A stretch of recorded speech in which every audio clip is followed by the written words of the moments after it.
Donc bonjour, je me présente, Christopher, donc collaborateur audit depuis 2 ans.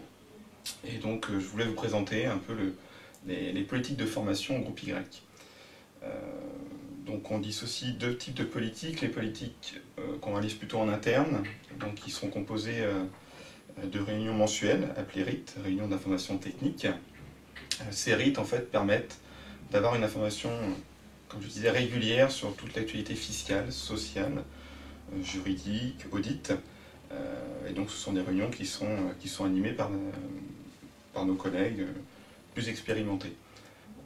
Ensuite, on réalise également beaucoup de formations sur site qui sont animées par des organismes extérieurs reconnus par nos instances professionnelles.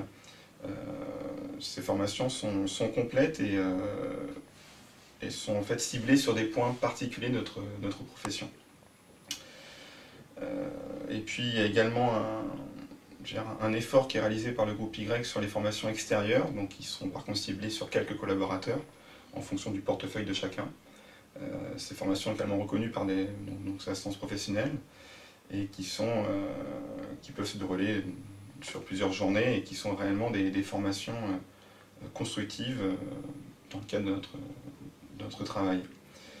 Et puis enfin, et ce n'est pas négligeable, il y a également on va dire, la disponibilité que nous offre le groupe Y lorsque nous sommes experts comptables stagiaires pour pouvoir participer pleinement à nos journées de formation, qui sont aux alentours d'une dizaine dans l'année. Et donc dans ces cas-là, on est absent du bureau et on est totalement on va dire, indisponible pour le travail. Donc là-dessus, le groupe Y nous offre une pleine disponibilité donc sur ce sujet-là. Donc, pour terminer cette présentation de la politique de formation du groupe Y, je voudrais vraiment préciser que la plus grande formation que l'on reçoit, et c'est une formation qui est quotidienne, c'est l'échange et la communication avec les autres collaborateurs du cabinet.